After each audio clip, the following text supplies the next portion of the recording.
All right, you guys, welcome to yet another exciting episode of the Online Prosperity Show. If you've ever felt busy, but maybe not actually moving forward, then this episode is going to hit home. I'm your host, Prosper Taruvinga. And obviously, this is the show where we uncover the systems, the stories, and the strategies behind the people who've actually figured out how to work smarter and not harder. And obviously, I want you to stop feeling overwhelmed and start building a business that actually supports your life.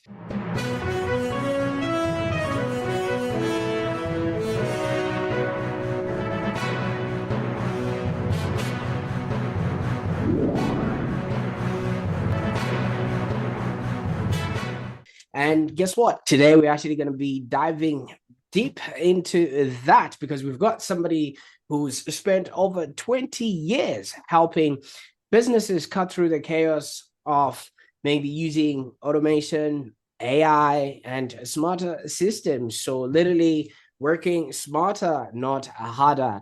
And this is not just to grow, but so they can actually breathe again. So, ladies and gentlemen, I want you to help me welcome Hamish Jones. Now, Hamish, welcome to the show. Thank you, Prosper. It's an honor to be invited to participate, and I'm looking forward to our chat today. Absolutely. Well, the pleasure is all mine. I mean, we've known each other for quite a while and we bump into each other, during, our meetings and things like that. But we've never really actually sat down and discussed. So I'm going to take this opportunity and just find out and dig a little bit deeper into who Hamish is and why should anybody care. And for those that are watching right now, I want you to be on the lookout for tips, strategies, and ways that you can actually create a business that's profitable and enjoyable. Okay. Now, Hamish, obviously, we could go on, and I could talk about things I'm not even qualified to talk about. Ever since you left uni, you've been in this game. Tell us a little bit about your journey and what it is that you actually do. So, I guess my journey is not your typical journey of someone that went to a private school for high school and then went to university. I have never had what you would call a real job. I didn't go out of my degree and get a corporate job anywhere and then come to the SME life later on, which is what I suppose a more traditional journey is. I've always sort of been in my own business. I started as a contractor in telecommunications sales whilst I was still at uni, my last year of my degree. Um, Actually, then it was my girlfriend's mother, now mother-in-law. We are still working together all these years later, but she had started a business. She was looking to grow that business with some sales reps.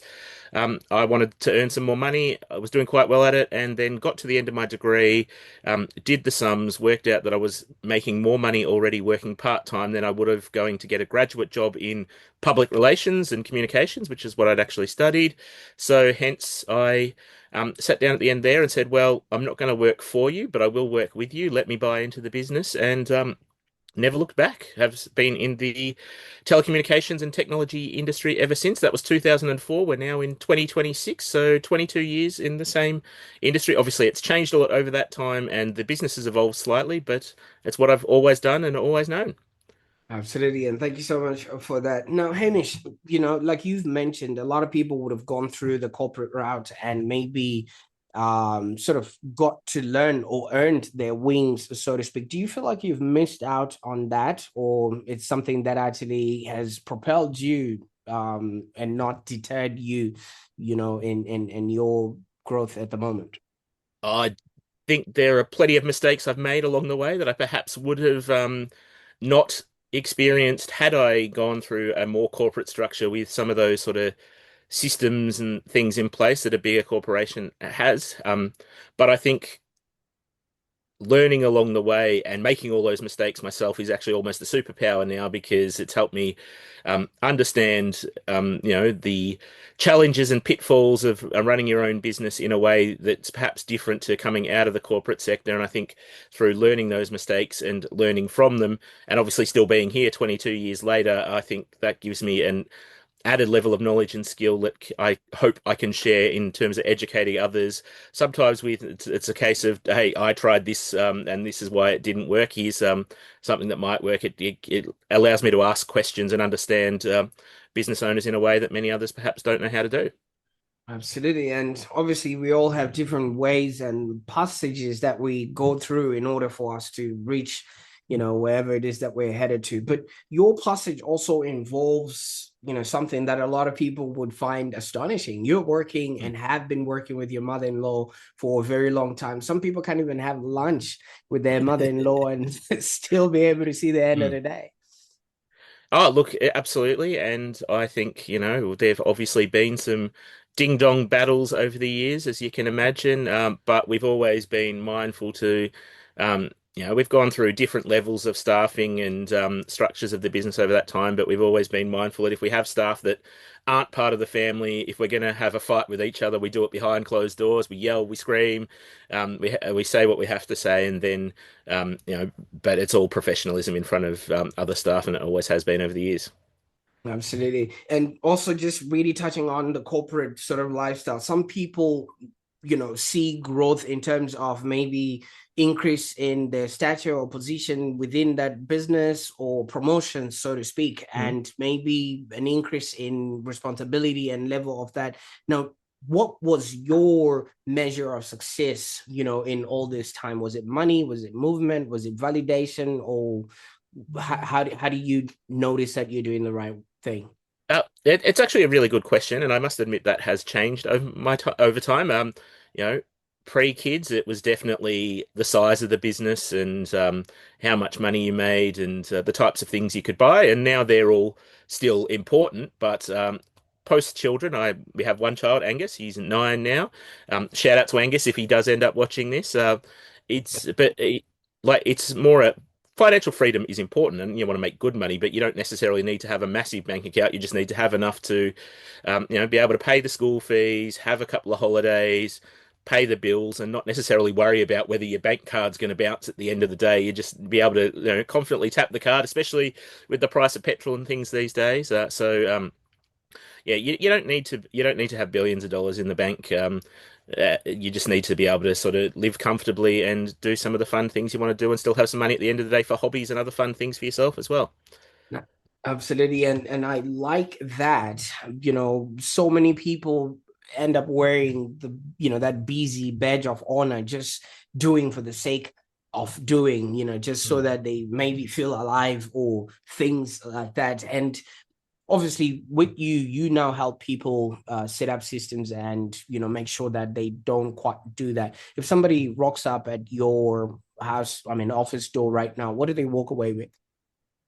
Well, it that can depend on who they are and the size of their business. But so we still sell like a core part of our business is still telecommunications products. So it's your office phone system, your internet, your mobile phones, and things like that. But given how technology has evolved over time, it's now a lot of people, I think, look at it, technology the wrong way. They start with the tools and think that if they add an extra tool or they add an extra piece of software, they add this, it's going to make life easier. But we just start with sitting down with a an audit of their current state. We understand what they're currently doing, how their business works. A lot of it actually comes down to business systems. We need to help businesses understand how their workflow runs, because once you work out how the workflow runs, you can work out areas to reduce complexity in either the current systems that they've got or how technology can actually help reduce that. And then we look at ways to sort of optimize and automate some of those systems with technology going forward to make life easier in their business, help with their growth, or just help remove some of the frustrations and barriers that they've been dealing with.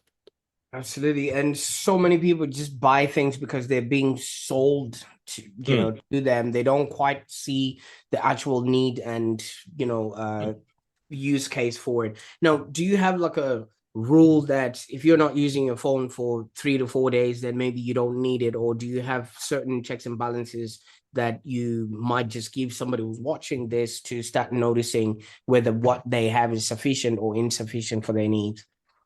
The first thing I ask a business owner is for their operations manual. So, like all their standard operating procedures and things like that. And, we still live in a world where the majority of businesses don't necessarily have that documented, especially the smaller businesses. It's often, living in the owner's or decision maker's head, and it doesn't need to be a massive binder full of procedures that sits in the drawer and collects dust. It can be a living, breathing document, and it should be as technology changes. But if they haven't got that, we sit down and we start with one system first, and that could be how do you get new customers, and like they'll sort of waffle on a bit and sort of explain it. I'm like, no, let's sit down and go step by step.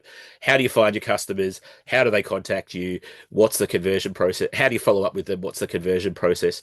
Things like that. Now, a lot of those areas I don't necessarily um, deal with directly myself, but 25 years of business, I have a lot of contacts and people that I can work through and connect them with to help with some areas of that business. But until we work out what their actual procedure is, we can't then work out where the technology fits in.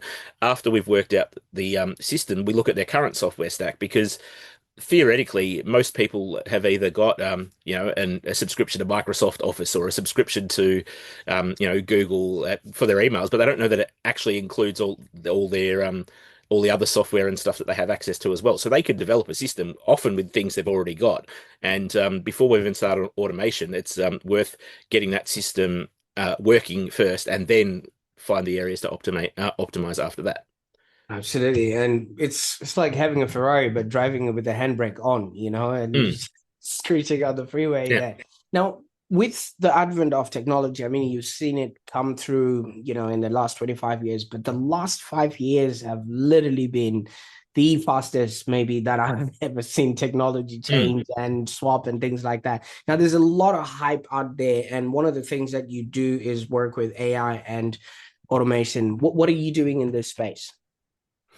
Again, like you said, there's a lot of hype and a lot of people get confused. So we just start with the simple conversations there. It's like, okay, so um, if they're a business with staff, the first question we have is, have you asked your staff if they're using ChatGPT? Because chances are their staff are already using it, whether they like it or not. And if they don't have a proper company-based account, already running a risk that their staff are uploading, you know, sensitive and private information to ChatGPT themselves, and that may be used as training data in other areas if it's not set up properly. So the first thing we do is make sure that they understand that their staff are probably using it and have a proper policy and system in place to manage staff using it at the very basic chat and conversation level, and then again, it still comes back to making sure the systems are in place first. There's no point in optimizing a system that's not working. So we get the systems right, and then we look at tools like, whether it's ChatGPT, whether it's simple things like ChatGPT to draft a response to an email, create some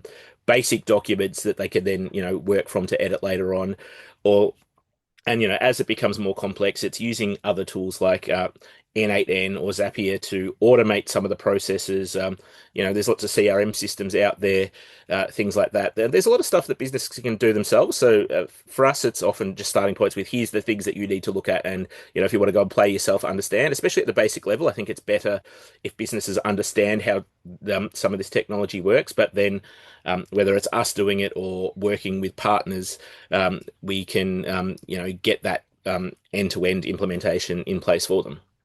Absolutely. Now, there's a lot of misconceptions, especially when it comes to AI and, Mm. whether people should use it or is it taking people's jobs and things like that. Where do you stand with all of that? I think that people using AI will take jobs from people with AI. There've been a couple of big announcements recently of companies laying off staff because they're going to move to AI. I think the AI tools become a convenient excuse for those businesses who have maybe overcapitalized on staff and have shareholders perhaps saying, "Well, where's our revenue? What's going on?" I think yeah, look, it is a risk that if you don't adapt and you don't use the technology, then you could see yourself falling behind. And it's a risk for businesses too, because things are getting more expensive. So you want to use the tools that make your life easier.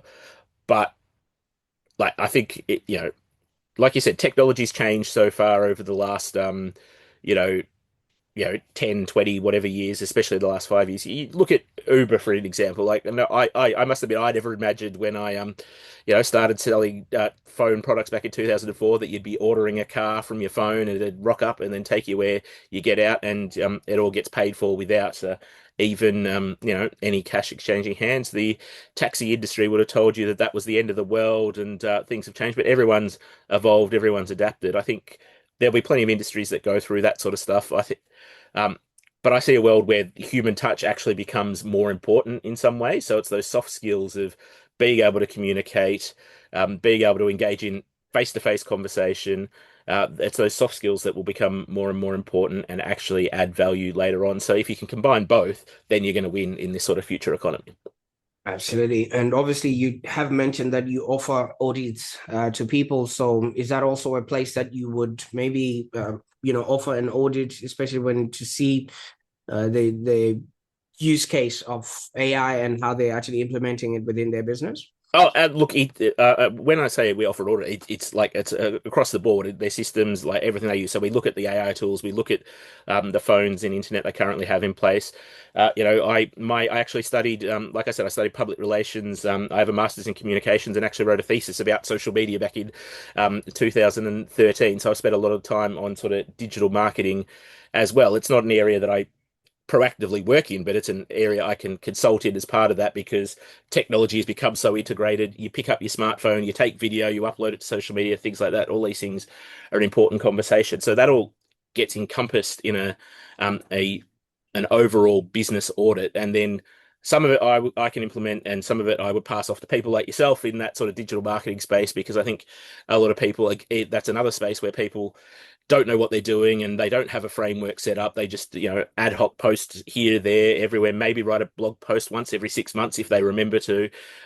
Whereas if you set up a simple framework in the first place, it can, achieve massive results, as I'm sure most of your clients have seen. And so it's for me, it's having those conversations and one step at a time, helping them meet the right people to make sure that they get all the stuff sorted out as well.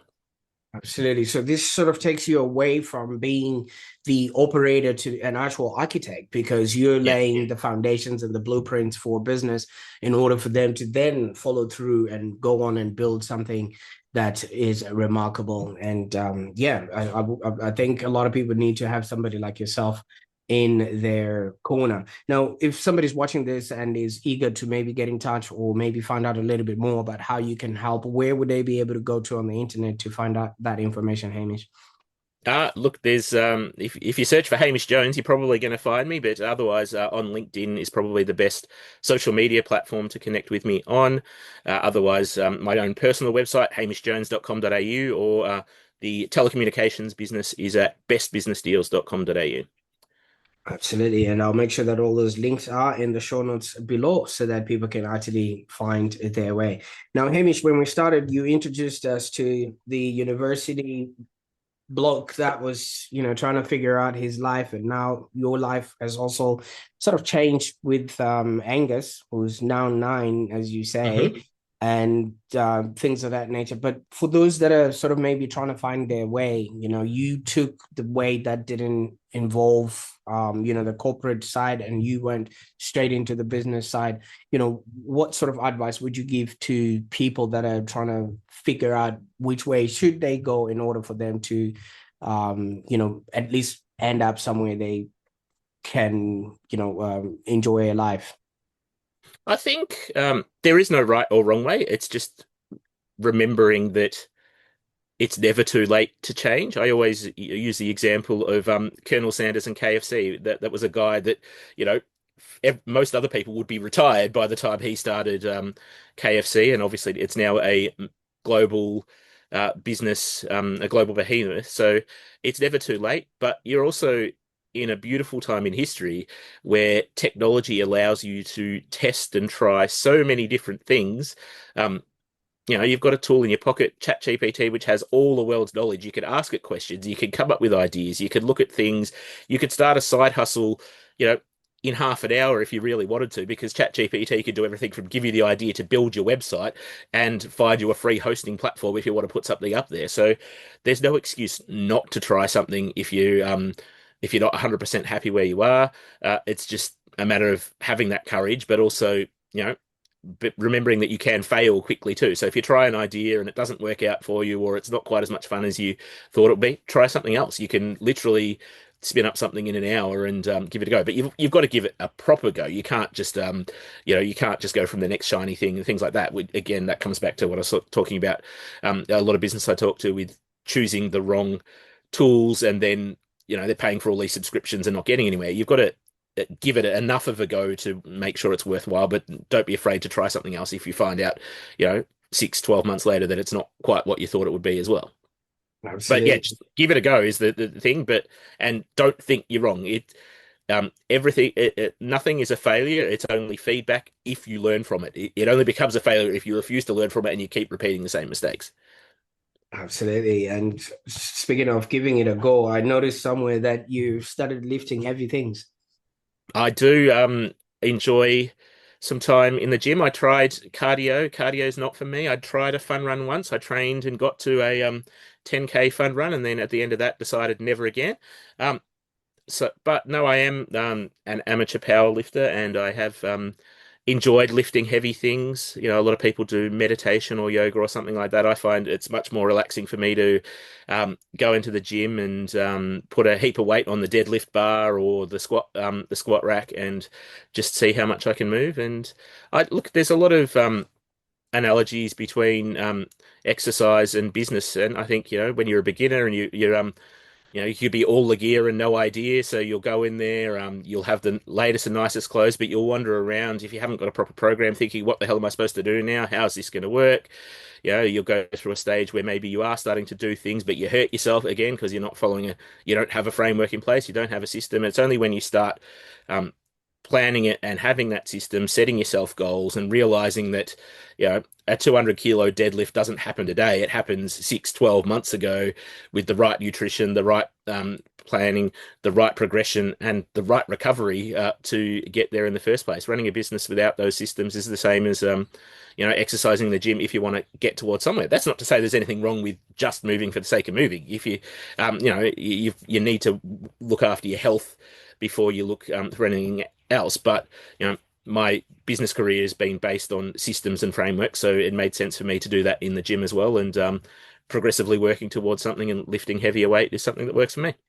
Absolutely. You see, the thing about lifting heavy things, there's a lot of discipline. You could seriously Mm, hurt yourself, you know what I mean? And I think that's the same thing with business as well. If you're not disciplined and you're just hoping, jumping from one tool to another and not yeah. giving it a proper go, that will actually hurt your growth and things of that nature. So now, Hamish, I mean, obviously, you've brought us full circle to exactly where you started and where it is now. But what you haven't really mentioned is, what's next? Obviously, you've been in business for 22 years. What are you working on right now that you've brought us into your world that we can be excited about Well, in the future?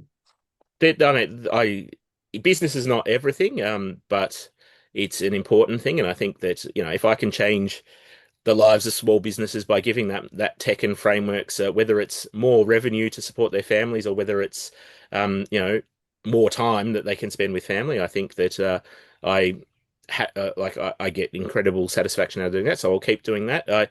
I'm also on a mission to end digital poverty locally. So for those that don't know, digital poverty is lack of access to technology, but also lack of digital literacy. So you might not understand how to use your smartphone, things like that. And this is especially important for older Australians, given that they so many different government departments, government programs, whether it's their Centrelink payments or pensions, things like that. You've got to get online and do things like that. They're also at highest risk of being scammed by scammers. So I'm running a lot of training programs locally for older Australians just to learn more about technology and making sure that they feel confident when they're getting online, confident if they're clicking on a link in an email or a link on a website and getting more out of it, but also refurbed handsets and things like that. People like us in business, we upgrade our hardware um, more often than the average senior would need to. A computer that I've had that's 5 years old is going to be too slow for what I need it to do, but is still perfectly reasonable and usable for someone that just needs basic online internet access. Same with smartphones. I get bored if the camera is not good enough anymore because I want to take nice photos. But for someone that just wants to be able to connect with their family and have a FaceTime call, that camera is more than good enough. So it's refurbed handsets, some cheaper SIM plans, and just training to make sure that people are being safe when they're online as well. So that's something that I'm particularly passionate about at the moment. I'm also a local councillor in my area, so I don't really have much time in the day, but that's the importance of, like I've said, it's having that tech, having the right systems to make sure things run smoothly, and continuous self-education on all the new AI tools and stuff out there. I need to make sure I keep on track of everything, and it's incredibly hard sometimes to do so, just to make sure I can share that with others and give the right advice to people. Absolutely. And thank you so much for that, because from what you're saying, what you're doing, success is not just built on effort alone. People think, you gotta do the hot yakka, you gotta do everything else. And a Mm, lot of people think automation actually removes the human touch from business. But from what I'm hearing and from who you've become, it actually gives you a yeah. lot more time to be human where it matters, like where. Absolutely. It enhances the human touch by allowing you to get rid of that dead weight admin work that can be done by a computer so you can actually spend time on what actually matters. Absolutely. So, and then you then lift that dead weight, in the gym, and Yeah. that's all that matters. But now, Hamish, I can't thank you enough for the time that we spent on the call today. I mean, your life story and your experience and what you're doing for the community is absolutely remarkable. And I feel like people should, take a leaf from your journey and maybe learn a thing or two about how you have actually become what you are, not only to your family, but to the community as well. So thank you so much for that. Happy to be here and thanks for the opportunity. Absolutely. I mean, if there's anything I could take away from this episode today, you literally don't need more hours. You just need better systems. And I feel like this is exactly what Hamish is all about. You've heard all the things he's doing in the community and helping other people who literally would not be able to help him back. And that's just the epitome of humanity that I think a lot of us are missing, because you can't climb the ladder of success with your hands full. Okay. So at the end of the day, if you're not designing a life that you want to live, then you're literally leaving everything to chance. So I encourage you to share this episode with somebody who's literally on the verge of burning out and not realizing that they can actually be, do, and have a happier existence. And it might just be the conversation that changes their life. I will put all the links in the show notes below so that you can connect with Hamish and find out whether you can work with him or help out in some of the projects that he is doing in the community. Until next time, thank you so much. Bye for now.